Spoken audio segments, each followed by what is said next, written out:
MT media Odisha को subscribe करें, bell icon को ज़रूर दबाएं। नहमदुहु व नुसल्ली अला रसूलिहिल करीम अम्मा बाद। करीमा बबख्शाए बरहाल माँ।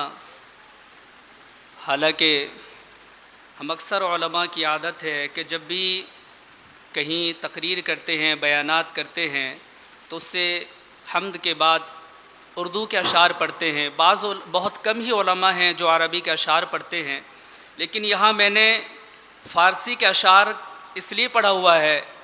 हम सारे अबनाए क़दीम जो खुसूसन यहाँ पर फ़ारसी और अरबी पढ़ के गए हैं जानते हैं कि हज़रतुल उस्ताद हज़रत मौलाना हाफिज़ शफ़ीउल्लाह साहब को कितनी ज़्यादा फ़ारसी से मोहब्बत थी। अरबी भी पढ़ाया करते थे, लेकिन खुसूसन उनको अरबी के अशार बहुत ज़्यादा याद थे। उन्होंने अपने तलबा को भी याद कराया। जब हमने फ़ारसी की पहले मुकम्मल की और करीमा किताब पढ़ी, तो सबसे पहले हमारे उस्ताद ने ये अशार हमको याद कराया था। तो उन्हीं की याद में मैं इन अशार को पढ़ रहा हूँ। करीमा बबख्शाए बरहाल माँ के हस्ते मसीरे कमंदे हवा, नदारे में गैरस तू फरियाद रस, तू ही आसियारा ख़ता बख्शो बख्श, निगहदार मारा ज़रा ही ख़ता दर गुजारो सवाबम नुमा, आमीन या रब्बल आलमीन। हज़रत मौलाना व हाफिज़ शफ़ीउल्लाह साहब रहमतुल्लाहि अलैह, हज़रत वाला की शख्सियत किसी तारुफ़ की मोहताज नहीं।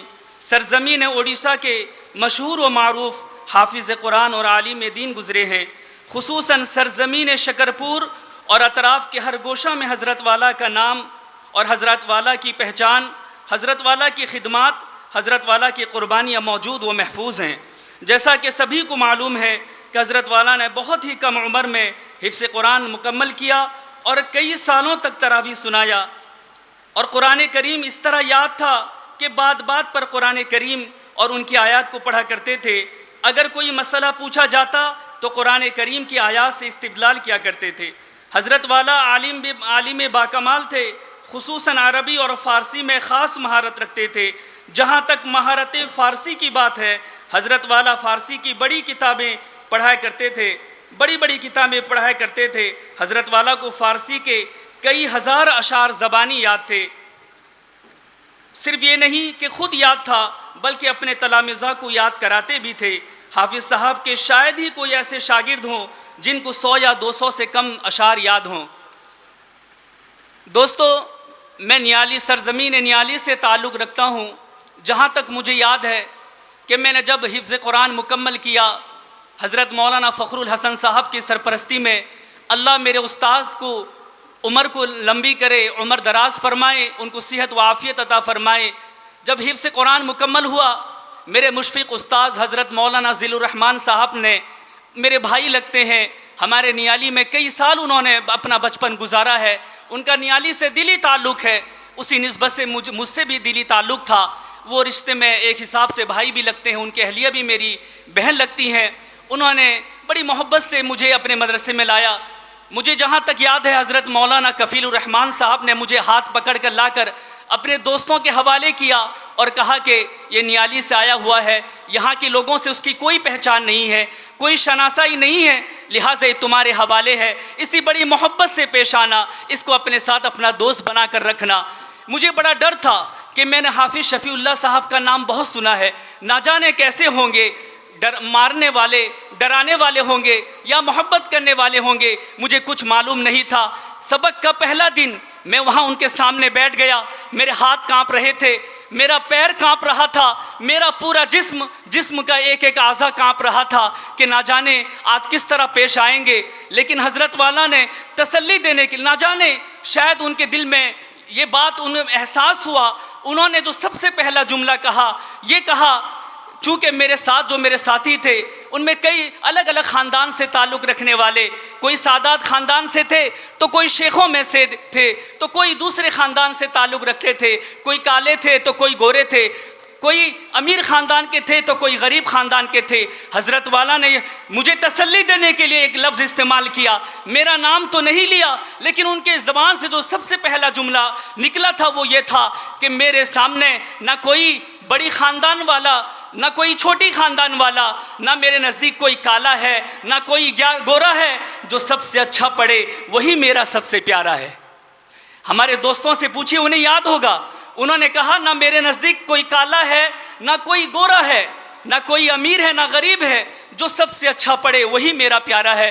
میرے دوستوں، ان کے اس جملے نے اتنا اثر کیا کہ میرے خاندان میں کوئی ایک حافظ قرآن عالم دین نہیں، لیکن اللہ میرے استاذ کو جنت الفردوس میں جگہ عطا فرمائے۔ ان کے اس کلام نے ایسا جگہ بنا لیا، ایسی تسلی دے دی، ایسی ہمت دے دی، اللہ تعالیٰ نے حافظ قرآن سے عالم دین بنا دیا۔ میرے دوستوں، بڑی محبت سے پڑھایا کرتے تھے۔ میں ان کا ایک واقعہ سناتا ہوں۔ پڑھانے کا ایسا تڑپ تھا کہ اگر صبح نماز کے بعد کہیں اپنے کام سے جانا ہوتا تو صبح نماز سے پہلے ہی کہہ دیتے کہ بچوں کل صبح نماز سے پہلے تیار ہو جانا، میں تمہارا سبق صبح نماز سے پہلے سن کے جاؤں گا۔ ڈھونڈو ایسے اساتذہ کو، پوری سرزمین میں ملنے والے نہیں جس کو صبح نماز کے بعد کام ہو وہ صبح نماز سے پہلے ہی سبق سن کے چلے جائے۔ بہت کم ایسے اساتذہ ہوتے ہیں جن کو پڑھانے کا اتنا شغف ہوتا ہے، اتنی محبت ہوتی ہے۔ سارے دوستوں نے بتا دیا کہ ان کو طلبہ سے کتنی محبت تھی۔ میں آپ کو بتا دوں، بعض دفعہ ایسا ہوتا کہ کوئی کام نہیں، کسی بچے کو بھیج دیتے کہ جاؤ فلاں بچے کو بلا لو۔ کبھی کبھار مجھے بھی بلا لیا کرتے تھے اور چہرے کو دیکھ لیتے، خیریت پوچھ لیتے اور بھیج دیتے تھے۔ کوئی کام نہیں، پتہ چلتا تھا کہ ہم سے اتنی محبت ہے کہ کوئی ضرورت نہیں، صرف ہم کو دیکھنے کے لیے انہوں نے اپنے پاس بلایا ہے۔ نہ جانے ہمیں دیکھنے کے بعد ان کو کیا تسلی ہوا کرتی تھی کہ ہمیں بار بار ہمیں بلا لیا کرتے تھے دیکھنے کے لیے۔ میرے دوستو، ہم طلبہ یہاں سارے میرے دوست موجود ہیں۔ مجھے معلوم نہیں کہ ہم سے پہلے یہ سلسلہ شروع ہوا تھا یا نہیں۔ ہمارے دوران طالب علمی میں ایسا ہوا کہ ہمارے استاذ نے کہا کہ ہمارے مدرسے کے ہر ایک طالب علم کو 4 یا 5 خطبہ زبانی یاد ہونا چاہیے۔ مولانا صاحب نے اس تجویز کو بہت پسند کیا اور کہا کہ جو عربی کی تعلیم حاصل کرتے ہیں ان ہر بچے کو 4 یا 5 خطبہ یاد ہونا چاہیے۔ حضرت والا نے ہم میں سے ہر ایک بچے کو 4 یا 5 خطبہ یاد کرایا، مسجد میں کھڑا کرائی اور ہم کو ہمت دلائی۔ آج اگر کسی بھی مسجد میں کھڑے ہوتے ہیں، انشاءاللہ اللہ کی ذات پر امید ہے دنیا کے سب سے بڑے ادارے دارالعلوم دیوبند میں بھی کھڑا ہونے کا موقع ملے، شکرپور کا طالب علم وہاں کھڑا ہو کر خطبہ دینے پر قادر ہے۔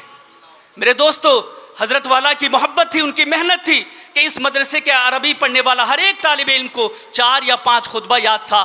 میرے دوستو، بتانے کو بہت کچھ ہے لیکن وقت کی کمی ہے۔ اللہ تعالیٰ سے دعا ہے کہ اللہ تعالیٰ حضرت کی محبت کو قبول عطا فرمائے، ان کی محبت کو قبول عطا فرمائے، ان کی خدمات کو قبول عطا فرمائے۔ آمین وآخر دعوانا الحمدللہ رب العالمین۔ اس کے بعد حافظ اختر علی صاحب اپنے حضرات کو بیان کریں۔ اگر ویڈیو اچھی لگی تو لائک کریں اور تمام دوستوں کو شیئر کریں۔